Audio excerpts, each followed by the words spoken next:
This episode is brought to you by Crow's Craft Brewing Company. Crow's Craft, the nonconformist. Consumption of alcoholic beverage impairs your ability to drive a car or operate machinery and may cause detrimental health problems. Drink responsibly.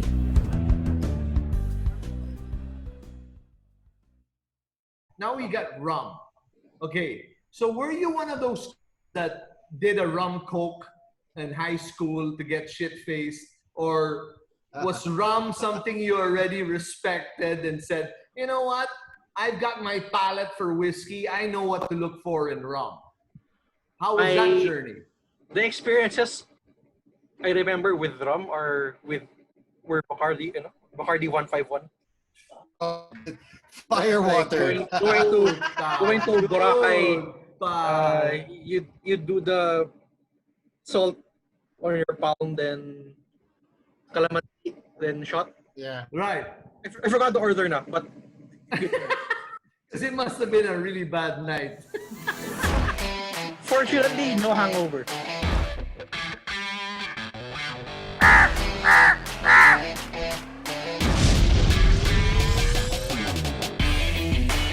Okay, we're recording.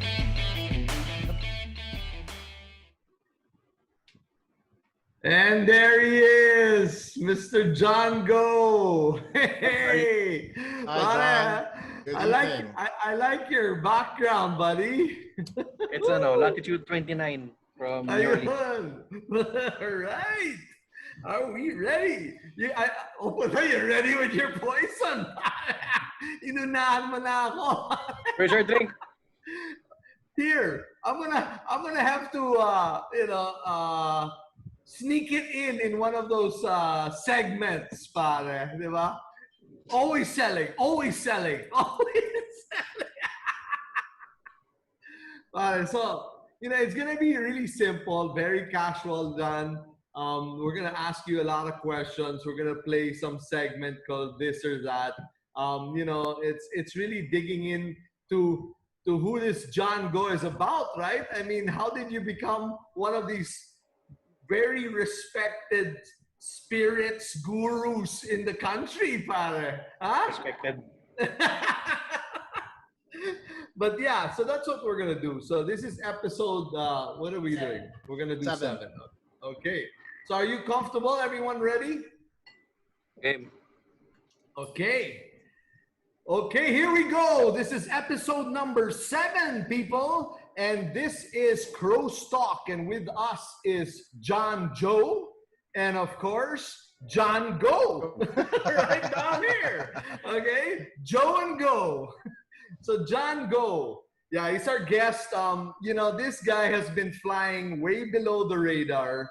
But everyone who's everyone in the spirits world, okay, not the dead, okay? yeah. Not the mga multo. Hindi mga multo, para. The spirits world know John Go, right? I mean, this guy is like a walking encyclopedia. And that's why I want to have him here because, people like us who are just, 101, learning our way through this journey, we need people like John Go to give us a heads up of what this is all about, right? So, John, say hello to everyone. Hello. And tell us a little bit about yourself, because I don't want to hear anything about the spirits first, right? I want to know, who is John Go, and what is it that you do, and what's your day, what you do as your core business or whatnot, and the things that you do besides beverage and spirits. I'm basically a spirits and cocktail geek.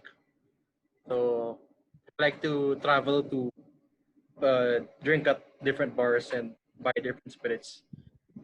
Locally, I like to go to cocktail bars. Day job is family business. It's very boring. But Okay, if it's boring, it must be interesting, dude. What is it, man? What do? Import? We import and retail, wholesale, electrical equipment. Okay. So Boring. So the first thing I gotta ask you is that, you're still very young. What are you, about what? 29. 30s? 29. Really? I missed it by a year, pal. 29, and with the amount of stuff this guy knows, I'm serious, John. It's like I'm talking to a 70-year-old who's been there, done that, right? I mean, Yeah. I've been told I act older than my age. You're not You're, wrong. you're an old soul. You're an You're old an old soul. soul, dude. You're an And old soul, I think pare. people will also think that because of your blog.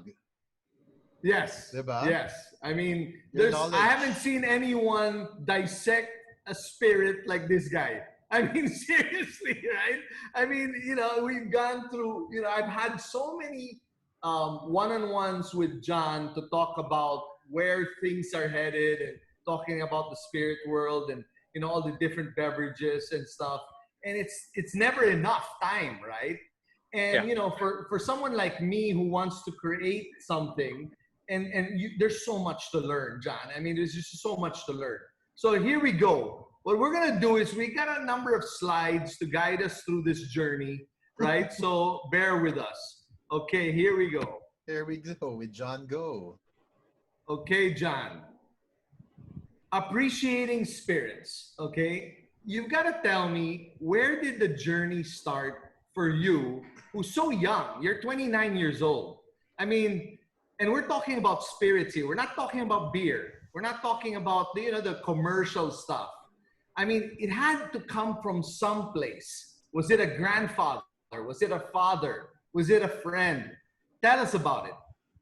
So my first drink was Black Label. It was at a cousin's wedding, maybe 14, 15 years ago. Dude, how old were you then? You were a minor. 15, I got seated 14? with an uncle who likes to drink. So yeah.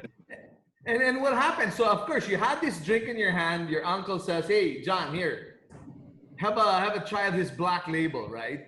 And so you had your first sip. Didn't you say, man, It burns. It the burns. hell's this shit, man? Well, on the rocks naman, it was drowned in ice. So I just went with the flow, peer pressure. Peer I didn't pressure. take whiskey seriously until 2012. Because Okay. growing up here, we only know like Jack and Johnny. Right. Yeah. Blue Label is pretty much what was pretty much your Go to. grill back then. Then Right. so So you had the drink, and then you said, "Okay, I like this." Was it a love at first sip, or No, was it no. like it was something that you wanted to be? You were curious about it, and you said, "Okay, let me try something else." I found a blog, I think, or an article that said Blue Label was overrated. Okay, okay, So I got curious. Then at the end of the article were recommendations. So some single malts like Glenmorangie and Glenfiddich, stuff like that. The the big single malt brands which weren't really that well known back then. So John, when your journey, you started with whiskey. You didn't do gin. You didn't do rum. Your first Whiskey. bite was whiskey. Whiskey. And so your curiosity, you started reading up on single malts. You started reading up on labels and Yeah. asking, why is this label overrated? So you're asking, and you're asking yourself all these questions. So you're that type, John, that wants to really find out why. Is that you? Usually. Okay. Sometimes my bias. But what do you mean by usually though?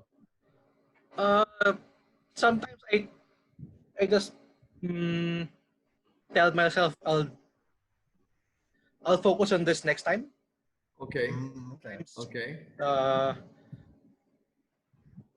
Out of the blue, I just wanna research about it.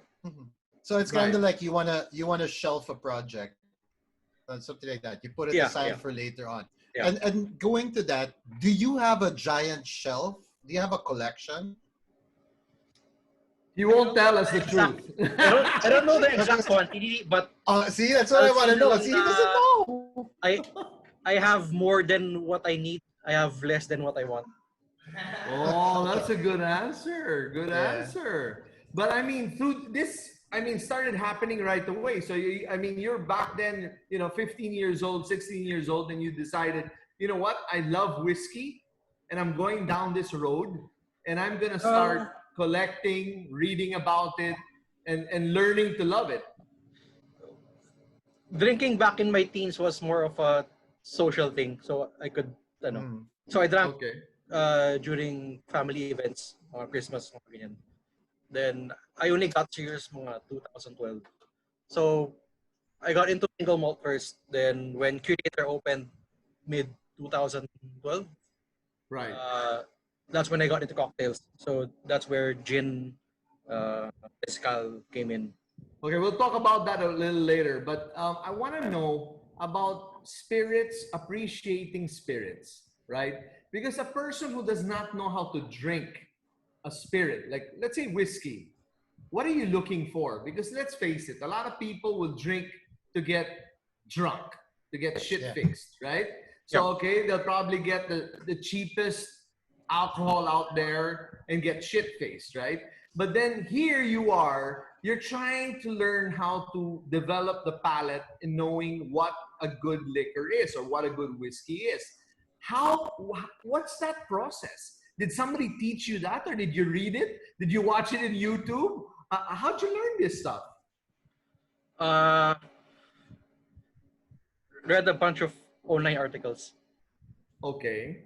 So the steps for me was, one, just trust your palate, trust your senses, your nose, your taste. Like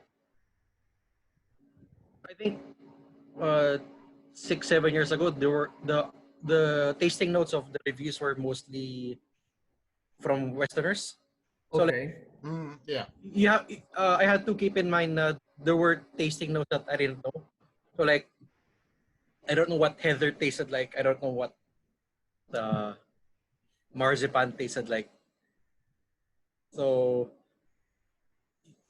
I think you have to learn to find something that's like the equivalent of that. In Asia, or what you grew up with, and what you then later on what you usually pick up when you drink is heavily reliant on what you were consuming growing up. Right. Right. Yeah. So trusting your senses. Then when you go to the grocery, when I went to the grocery, I just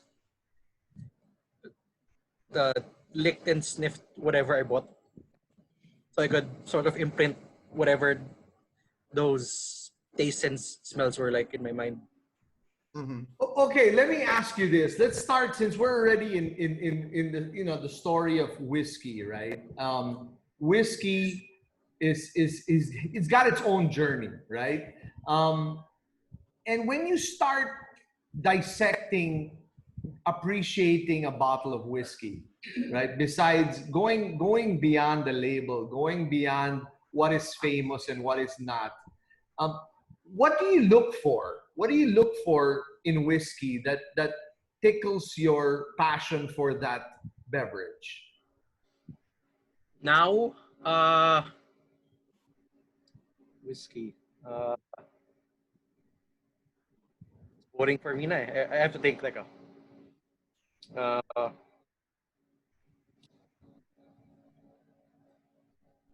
See, because it's his palate. It has to be not. See, that's why It has it's to be hard. not from America or Japan or Scotland, because I pretty much gone through a lot of Scotch, Japanese whiskey, and bourbon. Right. Okay. Okay. I'm looking at other areas now, like everyone knows Kavalan, but there's a government-owned whiskey distillery called Nanto. They make Omar single malt. Okay. Then Australia has good whiskey. The less common stuff. So you like looking for the things that are not really available to everyone. Yeah. Is that it? Yeah. It's Okay. expanding the knowledge on the product because it's not something you can get in 7-Eleven. Because now you can get black, diba? There's 7-Eleven whiskey. There's mini stop whiskey. I wouldn't drink those. Oh, see. See? He's already evolved. He's over the hump of As a brand ambassador, BA told me I have a privileged palate. Mhm. You have, oh, Yeah. yeah, because there's certain things other people can't get. You know, sometimes, Mm. and I've seen this with you. You'd say different things that you taste and smell different things that I can't even figure out, right? And you're like, wow, right? Bananas or this or whatever, currants or some things that I couldn't even pick out in a crowd, right? It's like, how the hell do you do that? So it's developing your palate, I suppose, right? Just eat and drink whatever new you find. Mhm. Is there? Right. I have a question to this actually, which is there a word for a whiskey sommelier or like somebody who's really into that rather than an enthusiast? Is there a word for because sommelier is for wine? Yeah. So what is it for whiskey? And would you call yourself that? That's a good question, right? I mean, To be a wine, sommelier, you have to take a test, eh? Yeah. right, right. And it's professional. You have to work at I think usually restaurants.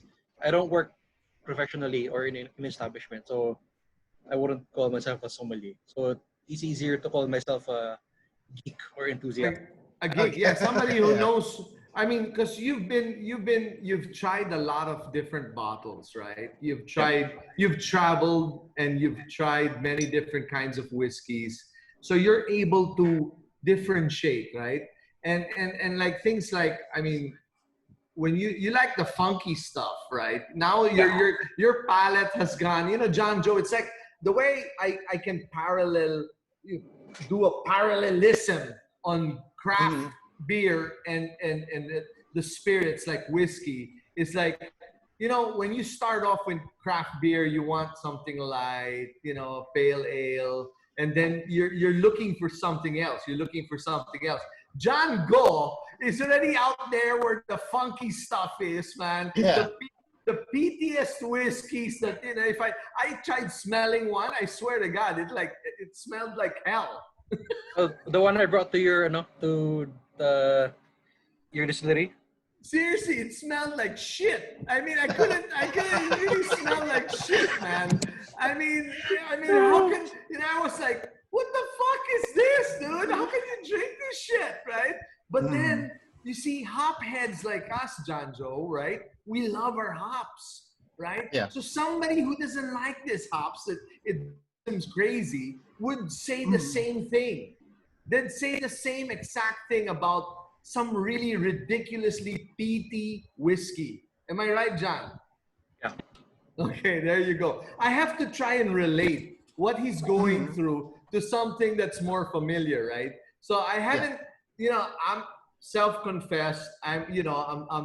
It's new for me. I mean, we did our first single malt, but there's so much more to learn, and then there's so much more complexity in creating a whiskey, right? And it's exciting because what the Scotch whiskey and the peatiness and of all these kind of whiskeys that are out there, the funky stuff. Why can't we do that here, right? We've had many discussions, John, about that, right? Yeah. Okay, so I'm gonna show you another slide. I want to know what you think the mood of whiskey is. Okay, if you were to characterize a mood, does it change, or is when you think of whiskey, what do you feel would be the best way to characterize whiskey? What mood is that? Think of Don Draper. Madman. Yeah. Yeah. Okay. It's a bit of Okay. the sophistication. There's a sophisticated touch with Yeah, whiskey. that's the image whiskey sort of uh, gives off. Mhm. Yeah. Okay. And some people mistake it for snobby, but what it is sophistication in the palate, in Uh, appreciation of the alcohol in the purest form. I wouldn't take out Or snobby as a because okay, because brewers, craft brewers, beer brewers are usually bearded hipsters, and we both have beards. We are hipsters. So are whiskey lovers really snobs? I don't think so. I think there's a sophistication there somewhere. it, some brands sort of rely on the pretentious image to Okay. Mhm. people. So you really can't take away the snobby factor. But agree that there's a lot of ceremony into pouring the whiskey, whether you use the right glass, the kind of ice, whether you drop one drop or two drops into the whiskey. I mean, there's so many things that goes on around the session. Do you believe in that? Is that really something, or is that something very personal to the actual drinker? I believe the glass matters. Okay, okay. Like using a old-fashioned glass is you'll get less. Uh, you'll sense less things with the old-fashioned glass as compared to a Glencairn or a wine glass. So what you're looking for is the right glass to bring out the aroma, The and because smells. it affects the taste, right? Yeah. Okay, interesting. Okay, I have to ask you this: do smokers, whether they are cigar smokers or cigarette smokers, does that affect the palate of the drinker? I wouldn't know because I don't smoke.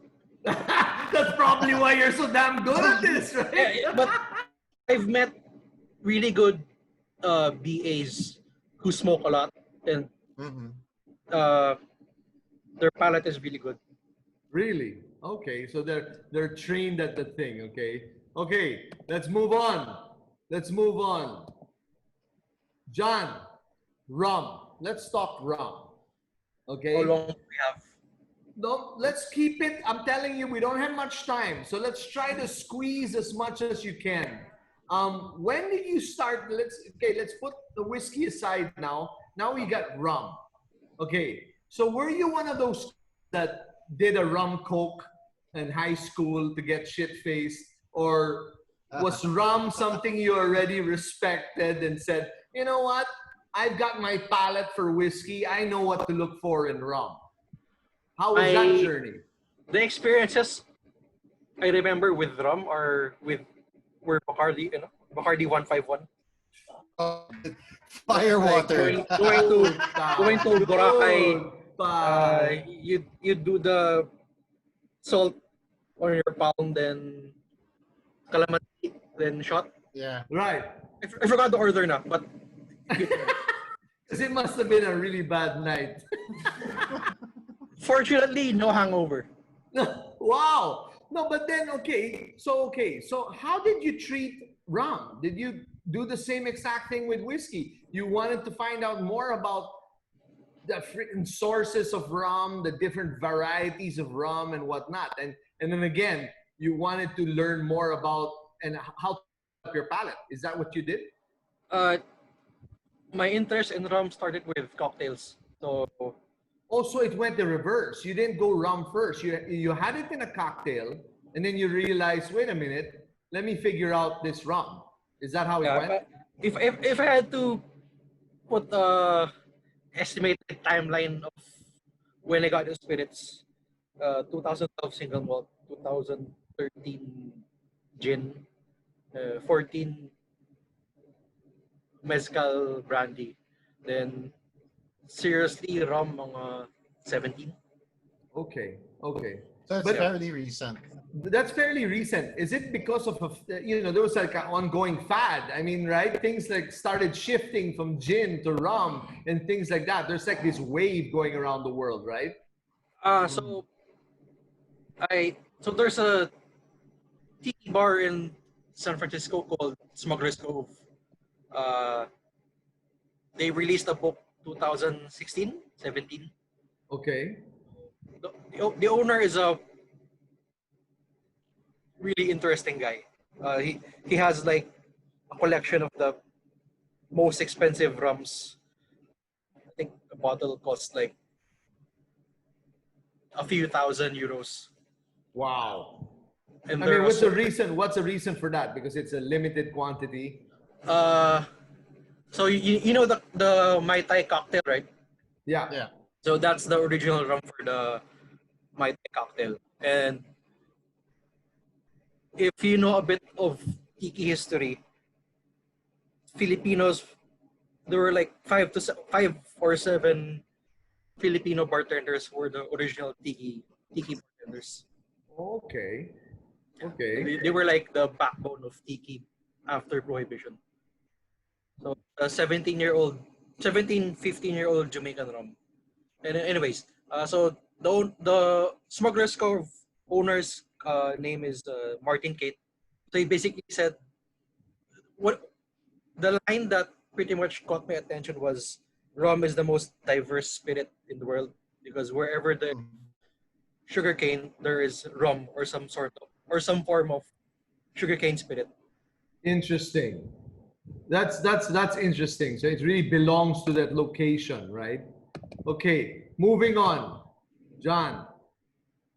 Your story for rum, which you just mentioned, I think that's interesting. It came in much later. It started with the cocktail, going back to rum, and then of course the trivia that you read along the way makes it more romantic, right? And then that kind of like develops your passion for wanting to know more and taste what rum has to give. Am I right? Yep. Okay, let's go to okay, gin. What year? When did it start? Uh, I guess more my first taste of proper gin 2012 also in Curator. In Curator. Everything seems to be coming out of Curator. Huh? Is that like is that your watering hole? It's always been my favorite local bar. Interesting. Interesting. Okay. So, what do you think is the sexual orientation of gin? I have to Hi. ask, man. I don't know, man. Bisexual. Good answer. Good answer. So now, John, I gotta know. Oh wait, our connection is a little bit iffy, so we're gonna cut this part out. Yeah, But we will. okay, here we go. Okay, John, your thoughts on vodka? And no holds barred, huh? So you gotta tell it as it is.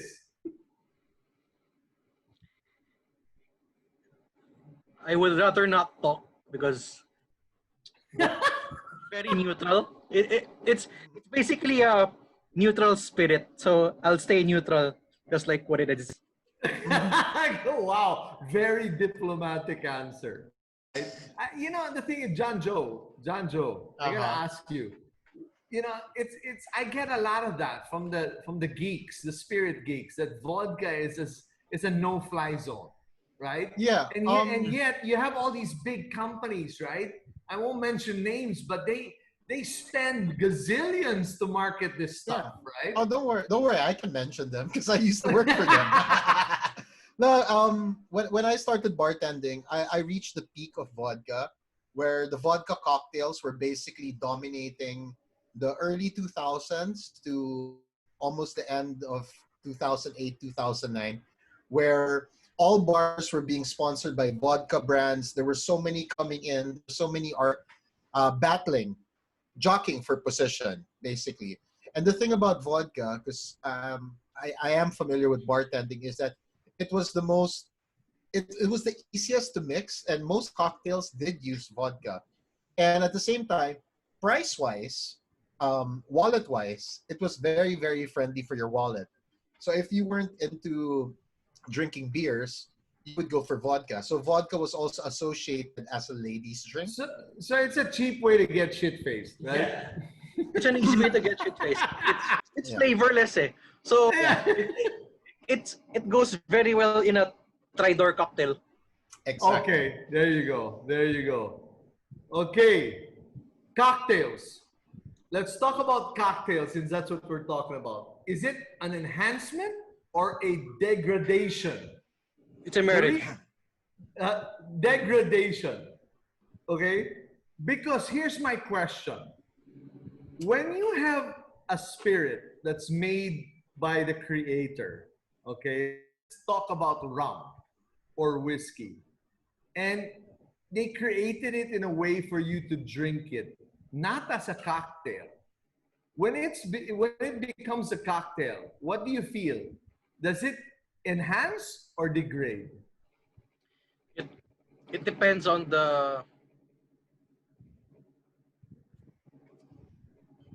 like mm, the level of the skew, The level of the sorry, I didn't get that. the level of the release. Like, because there are some brands they make a certain release dedicated cocktails. Then Mm. Okay, they, okay. they do it for sipping. So Right. it depends. So, but you know of like certain labels out there that actually hate the fact that their product is being used as a cocktail. No, because it would be Counterproductive, right? loss of profit. Exactly. I They mean, at wouldn't the end of openly the day, admit to it, but yeah, but you gotta sell it. You have to sell. That's yeah, the point, yeah. right? Okay, makes sense. Okay, so let me ask you this: what's with the funk? Because it seems like now that I'm getting to know you more, and we're talking about all these different kinds. When we have our meetings to talk about spirits, why is there that search for funkiness and beatiness and whatever words that come close to the word funk is something that is sought after? Why that? Are you bored already with what you've tried that you have to venture out to the unknown or to the least liked dimension? Uh, but I like funk because there's just so much flavor in it. Okay, okay, Like I'm drinking this Jamaican rum now, Mm. okay. so like, it's so pronounced. Like you get pineapples and cherries and like rotten bananas. Like Rotten bananas, you don't cherries, get pineapple. Oh, those flavors in wow. anything else. Like if if tasting flavors could sustain me, I wouldn't eat now because Wow. there's just so much more flavor in alcohol. Then Yeah. there is in food. Yeah. Because Wow, I think that's why people are afraid. They like to stay with the familiar. They most people like to be in their comfort zone. In a while, when you leave that comfort zone and you try like stuff that are funky, stuff that are different, it kind of opens. That's why it opens the palate, it opens the mind, it opens your flavor preference. Kumbaga. Well, that's where education comes in, because if you don't know anything about uh, what goes into producing alcohol, Mhm. something like Jamaican rum, you're gonna think this is spoiled because right. there are lots of rotten flavors, which is fucking delicious.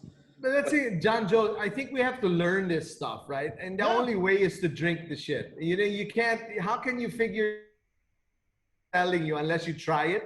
Yeah. And, tell us about a little bit about your little club. I mean, you have like a select few where you gather around. I mean, this is pre-COVID, right? Where John brings the weirdest stuff in this for spirits guys and geeks, and he starts pouring out different bottles, right? And we're all there, wow, right, getting blown away, and we're trying to figure certain spirits out, and the thing is, some of these things, John Joe, I never tried in my life. So John, tell us about these things. what are you doing? You know, you get a kick out of presenting the weirdest Something out of the box. Yeah. I wouldn't call it a club because the attendees are not consistent. Okay. But I just basically pick people I think who would uh, appreciate trying something that's not familiar to them. Right. And that's what excites them because like, hey John, what the hell is this, right? Where'd you Yeah, get this? You know? Yeah. I have a hunch that that person is curious. Like Mhm. they want to know what's out there, but they don't know out there or how how to know what's out there. Correct. Correct. Makes sense. Makes And, sense. and it's also an investment in finance to purchase something you don't know anything about. So it's nice that you introduce these people to new flavors or new Yeah. styles. Well, something a lot of people forget is alcohol has been pretty much around for centuries. So Mm-hmm. there's a long story that goes with it. Like Okay, well, guess what? Our next segment, by the way, is brought to you by Crow's Barrel Reserve.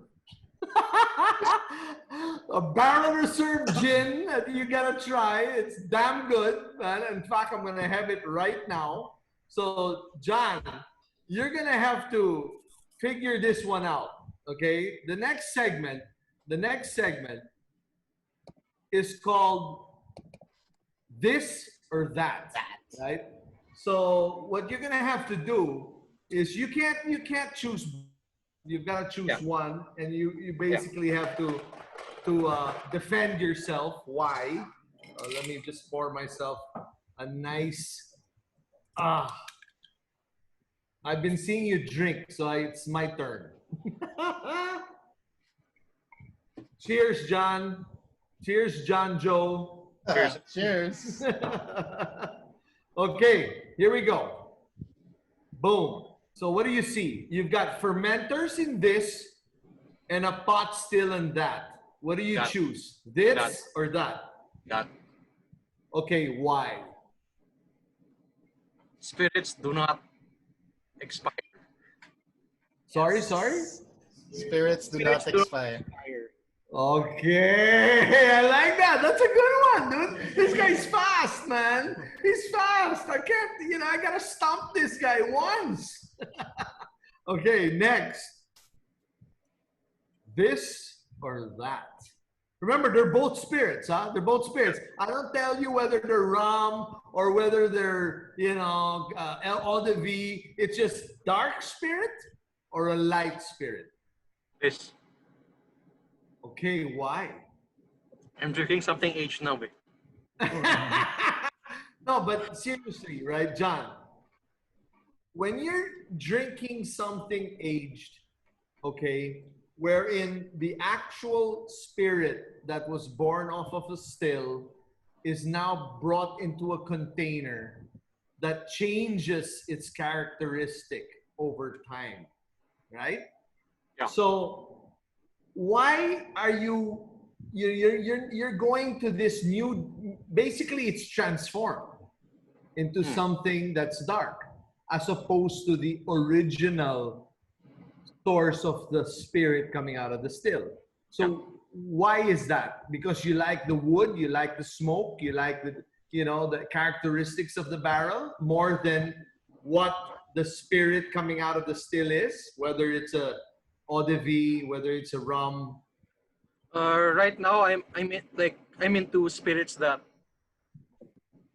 where the distillates are more expensive compared to the barrel influence. Oh, that's interesting. Okay. Yeah. So Okay. it's Mhm. interesting to see how the barrel influence will support the spirit. And that's it lang eh. Because Yeah. different different distillers from different areas different styles. Usually, they use the same type of oak, which is ex-bourbon. Right. Right. So I'm just curious how like this ex-bourbon cask would influence rum from Martinique or Jamaica or some Or some other location. whiskey Yeah. from US. Yeah, Okay, moving on. This or that? this. This. Okay, why don't you believe in ice cubes? What's the deal? I mean, is it depends? I mean, what if somebody offers you barrel strength? Will it still be this as opposed to that? I would try this first, then later on I would try that. Uh-huh. Because sometimes, and I think we've had this discussion before, right? Things change dramatically, right? You're watering it down, you're letting it open up. I mean, I hear all these geeks talk, right? And then, they're saying, John Joe, a drop of water in a neat glass in a drop of water in a neat glass of a barrel strength whiskey changes the whole damn thing, right? So sometimes it's really preference, isn't it? Well, my gripe for adding ice into a spirit is it changes constantly. So the temperature changes, the dilution changes. So if you end up drinking it at the sweet spot, na perfect dilution, perfect temperature, put it down a minute later, it's different. So correct. Actually, right now, John Joe, what I'm trying to do is I'm trying to chase the dilution, right, of my drink. I don't want it to get too watered down. So I'm sipping, I'm chasing the dilution because I want to make sure it doesn't get watered down, right? So I think that's that's how and I it brings up when it's watered down, it elevates the alcohol. It brings the alcohol up on the glass, so even the smell is affected. Yeah. Because alcohol rises. Yeah. Next, art or science? This or that? That. So you're the science type, not the art, huh? Science is it's easily calculated. Art is more subjective. Yeah.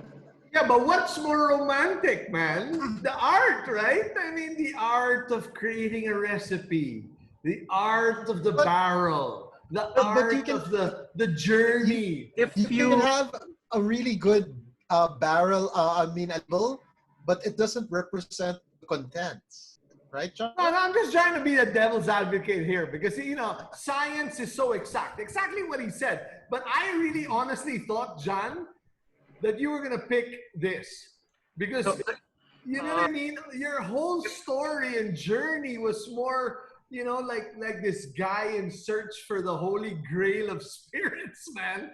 And, of course, science is involved in creating that art. But if you look at the history of alcohol production, the way I see it, early on it was more of art, then now it's more of a science. Kids were living in the now. It's right. Yeah. Have to go on the science side. I guess so. Yeah. I mean, right now with all the types of stills and all the kinds of equipment that you have in your grasp, you can really move things. Me, I guess I'm a little of both. For me, I don't know. John Joe, what are you? Science. All the way, science. I'm so OC. You should know. I'm in the science side. You're on the science side. This or that, I'd say both then. But since you're not giving me much of a choice. A choice. Yeah. Well, you see, I totally, exactly. I'm cheating, right? I chose both. I think. This is interesting. This one's interesting. This or that? This. See, that's what I mean, right? So you've got the romantic tradition, culture. Innovation likes to break shit, right? They change the still design, John Go. They change shit, right? And then innovation kind of like ruins it for tradition, right? What do you have to say about that? I don't mind innovation, but a lot of brands like to mask innovation, like to mask bullshit as innovation. Yeah. Yeah. A lot of embellishment. It's like pseudoscience. Yeah. But I like tradition. For me, I mean, I don't know, John Joe, are you for tradition or innovation? I know there were some spirits that were made with spit, so I'm going to go with innovation.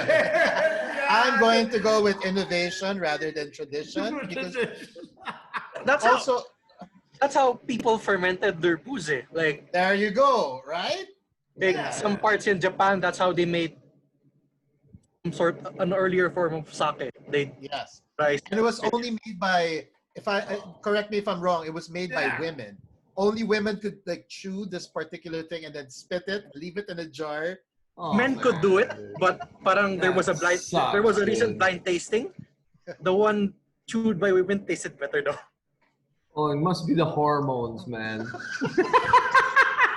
Or what they ate. It must be the damn hormones, man. Tradition is nice. I gotta ask this question, okay? Because this one definitely hits home, and I know I want to hear what John has to say and elaborate on this. What spirit best showcases man's origin, culture, and tradition? If you were to pick of all the spirits out there, what's it gonna be? Sugarcane spirit. Wow! Dude, John Joe, I think we're on the right path. Dude. Coming this 2020, new Coming product. this 2020. If we could have only launched it right now, this would have been perfect. 2020. There it is. Wait. Okay. Talk to us about that. I mean, I want to know, John Go. Okay, John Go. Why is the sugar cane such an important factor to the spirit? If you look at like quotes from people like Alexander the Great, parang he has a quote from a general saying something like, they tasted something like honey, but it's not honey. So they were referring to sugarcane. So even before there was distilling, people were consuming some form of fermented sugarcane. Oh, okay. I didn't know that. Even before, so now whiskey is a big thing, but if you go back to mga 1400s, 1600s, It was like mead, like with honey, right? you had mead was the first. Mead is the first first alcoholic beverage man created, or that was consumed by man. But if you look at 1400s, 1600s, 1400s you have cachaça in Brazil. In 1600s, Dutch, or maybe earlier, the Dutch found arak in Indonesia. Then they brought sugarcane to Caribbean in Barbados, which ended up being what we know as rum. Then whiskey caught on later, whenever the American Revolution was. You know, I checked also on Brazil, right? The cachaca. Is that how you pronounce it? The cachaca? Cachaça. Yeah, I forgot. They do sha. Anyway, cachaça is a sugar cane juice. It's rum, basically, right? It's You can't call it rum because it came earlier than rum. It was also, so it was independently from rum. Yeah, in fact, I was doing some reading, and they want to have their own, you know, what do you call that? What do you call that thing where you put your own they have a GI. identity? Yeah, they have their own thing, right? Yeah. But I don't think they have passed it yet. It depends on the country they're exporting to. Right. Okay.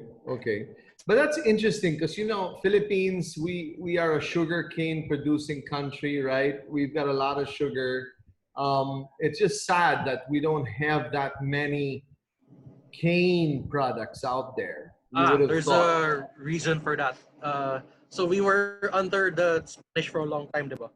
Mhm. Okay. If you look at the other Spanish colonies, the Spanish only allowed distilling sometime late 1800s. Okay. So then you look at the other colonized territories like the English, they occupied Jamaica, Barbados. They had at least a century head start. They were still Okay. from, but essentially the Spaniards didn't want their colonies distilling their own stuff because they didn't want the colonies to compete with them. So they wanted the colonies to drink what was coming from Spain. So the wine, the brandy, stuff like that. Oh my God, John Joe, I learned this is something I just learned today, right? I mean, I never Mm. knew that. So we were, held by our own ancestors, man. Yeah, it's controlling the traffic, the distribution. You want to have all the distribution. Cartel, man. You Yeah. gotta drink our shit. You gotta drink our This, wine, our this is brandy. narcos without But drugs. then look what happens. It's a real huge circle, and now here we are, and we're gonna be developing our own shit too, right? But that's good. That's good. I mean, it's like it's about time, right? It's about time that the resurgence happens now, and people can start, enjoying the fruits of our land, right? I mean, it's about time. So, molasses or juice? Mm. Come on, John.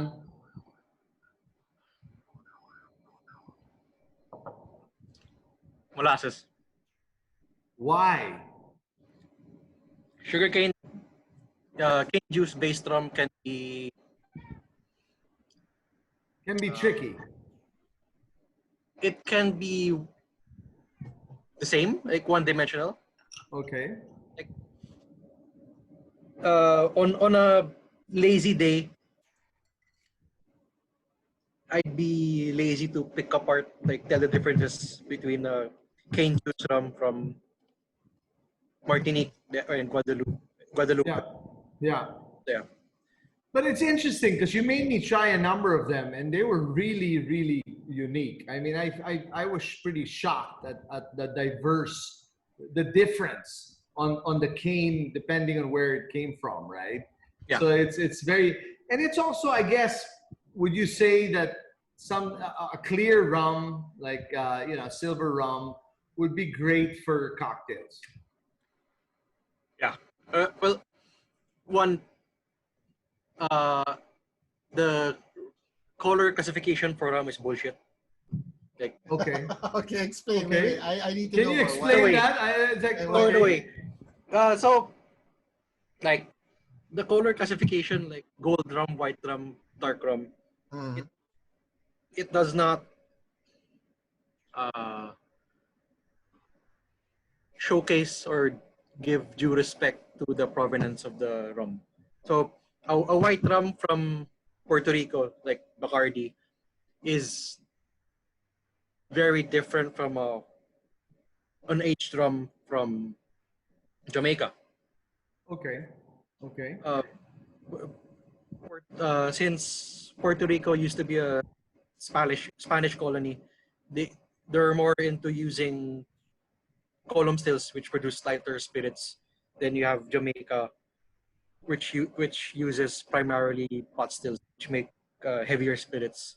So there's no a there's very little aging there because you have to age Puerto Rican rum for 1 year to call it Puerto Rican rum. Okay.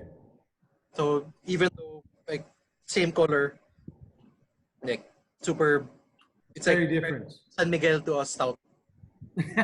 Okay. That's pretty far out. Yeah, yeah, yeah. But it's interesting. So I mean, with what you're seeing right now, and what you've had and tasted, and now you've answered that the cane based spirits are the way to go, and that's where things will evolve. So do you see a lot of that coming out of this country? Is it No. promising? No, Why is that? Why is that why do you feel? Because all we have is Tanduay. That's one. Well, economically, it's malabo eh. Because Okay. the ones willing to try the less common type of rum, like heavier, like cane juice based style rum or the Jamaican style rum, they're gonna be a lot less. And since it's smaller scale, it's gonna be more expensive. So their quantity more expensive. So you have less people being able to try it, less people willing to try it. Right, right. So it can't go mainstream. You know what I mean?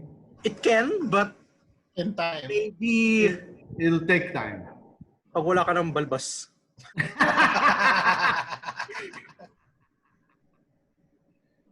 So John, man, I mean, you know what you're busy with your blog. You're doing a lot of, you're spreading the gospel of. Wait, do you mean malt?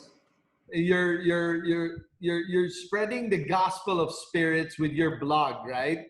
It's not my blog. I'm contributing lang. Contributing. Other people own it. I just contribute. Okay. So, Is there any other avenue besides your current? I mean, do you write independently besides your contributions? that's it. I'm active in a Facebook group called Whiskey Lodge. Okay. That's where I post a lot of bottles. I have my Instagram account, but it's private. So So if people want to ask you more about spirits and their own journey, they can find you in Whiskey Lodge, but you have to be a member. So if you don't know enough about whiskey, I'm just gonna say, if you don't know enough about whiskey, man, you're not going in there. No, I'm a member. They're not that many snobs. Like if I do have a question, they will answer naman. Of course, you'll have your occasional guy who will be like the know-it-all, but most people in that group are pretty 98% are nice guys. Let me ask you, John Go. Are there like major arguments in that group? People have certain, are there lines drawn on certain whiskeys or rums or whatnot that people start getting really passionate about their own arguments? well, a lot of the regular posters, they're like the sharing stuff, like Macallan, stuff like that, which I'm not into now because I taste a lot of sulfur from the sherry casks. So if you don't know what sulfur smells like, it's like rotten egg. It's like it's like hell, a man. rotten egg. Yeah. Yeah. That's what I smell. That's what I taste. Oh man. And what's the reason for that? I don't understand the complete science, but it's a way. Sherry is a wine, so it can ruin the barrel. It can rot, stuff like that. So they put candles to sort of stop the rotting or clean it out, something like that. So it stays in the barrel. So when you put the whiskey in, the whiskey gets the sulfur characteristics. So the issue we have here of following labels, right? People are like, okay, Macallan, right? Yamasaki and all of these things. How much of that influences, a lot of the newbies in their journey? So they find something, it's expensive, ergo it must be good. Now you're telling me it tastes like shit because of sulfur. I mean, right? It's like an eye-opening thing, right? It's like, what? How can you say that about Macallan, man? Well, sulfur is something not everyone is sensitive to. Okay. So I think I'm one of those unlucky or lucky people. But you... Oh, sorry, go ahead. Like getting into the really known brands there's something wrong naman because it serves as a benchmark. Right. Right. Yeah. So you don't think there's a problem with well, I'll break it down to NBA or any sports team, brand loyalty. Because some people will join a trend or they start a hobby and they fall into the trap of brand loyalty. It's like Marvel and DC. People will be brand loyal. Even though they know they're kind of wrong, they'll still argue the fact that, oh no, this is still better. I'm sure, John Joe, you've had a lot of arguments about that, man. Everything from cigarettes to beer to anything. Diba? There is brand loyalty that happens Yeah. in the whiskey groups. Yeah. Well, one, it's their money, so they can do what they want with their money. But Right. what I don't get is they can talk about how much this brand sells and how much bottles this brand sells a year, or how much they make, or what awards they get. But you're not getting any of it. Even 1 cent of it, you're not getting any of it. So that's what I don't understand. Why you can go back to it, but why not? It won't hurt you to explore. Yeah. Yeah. No, I think Exactly. the point. I think the point here, my takeaway here, John, is that it's time to really venture out and try new things, right? I mean, it's good to have the brand loyalty, but there's so much stuff out there, man. I mean, and if it was not for John Go to make me try all these different stuff, my curiosity in trying to figure out how we can Philippinize more spirits and be more, true to our own people, our own culture.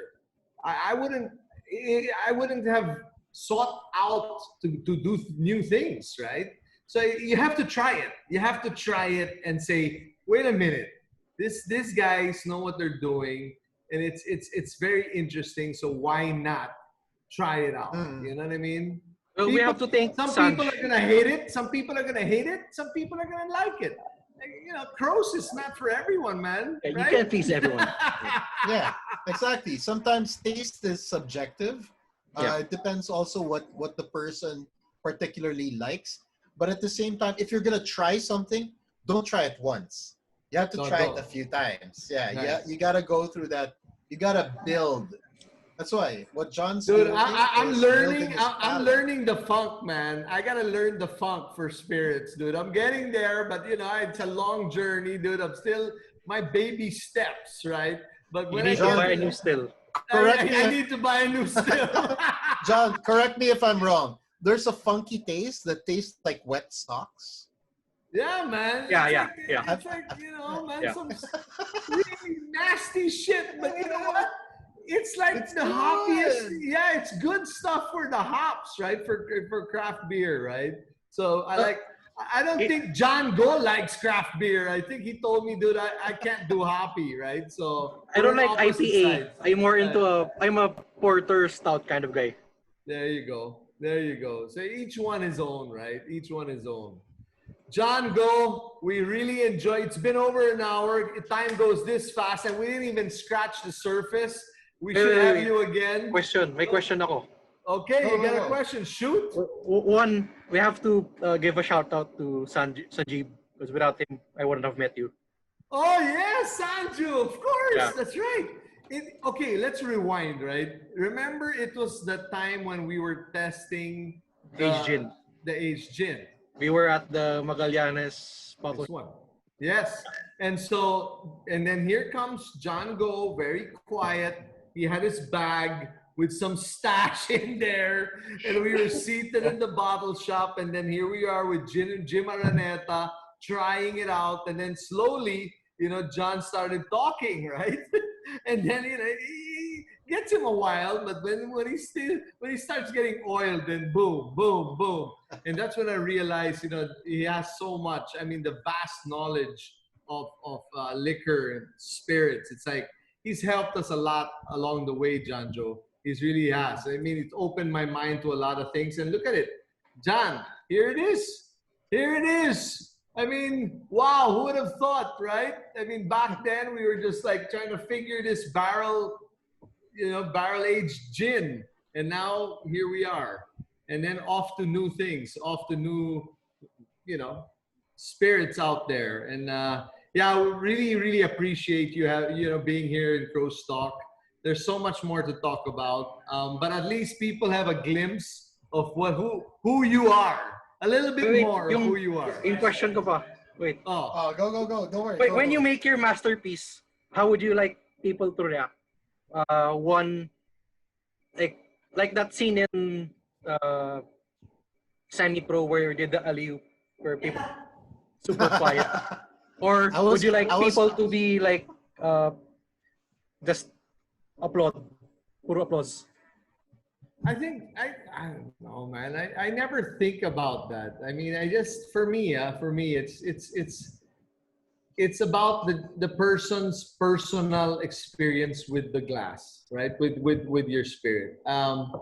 A lot of the things that come my way are very personal, right? Oh, okay. Here we are. Okay. There you go. Okay. That's the Direct. alley-oop. What is that? What is that? That's the alley-oop from Semi-Pro. That's from the movie John just mentioned. Okay, let's This see. is from the movie Semi-Pro. Boom. Basically, it's the birth of the alley-oop. And everybody just alley-oop. went crazy. So just watch the reaction of people. They had no idea what the fuck was going on. Wow. And this is I love it. and this is German. I know how to speak German-ish. It's like, what the fuck? They probably even thought it was cheating, right? It's like that. You can't do that. Yeah. They did. They You actually can't thought do that. What they the had hell to is check that? the rule. They had to They check called the foul. rule book. Yeah, Double foul.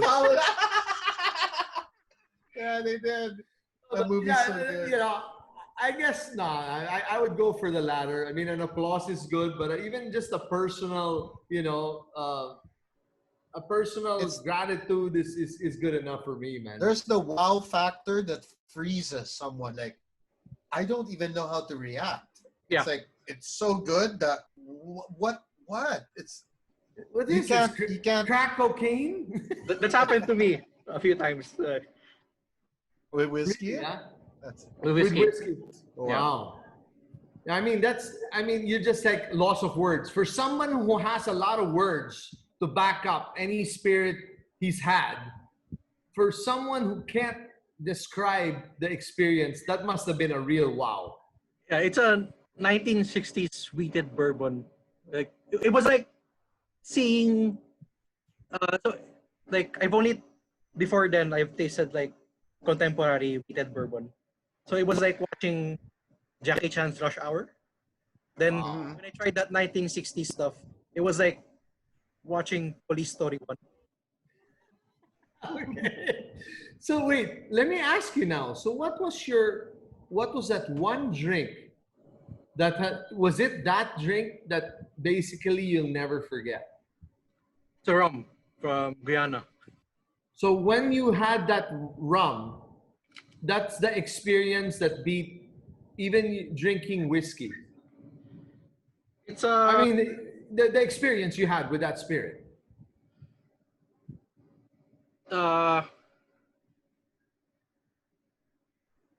It made me like it became a holy grail until now.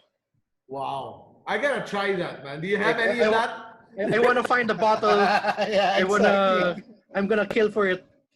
Wow. Okay, so what was it? Take note of this, John Joe. Take note of this. I gotta have that. I'll send you a picture. Sa Facebook. So you've had it you've had it once and that was it.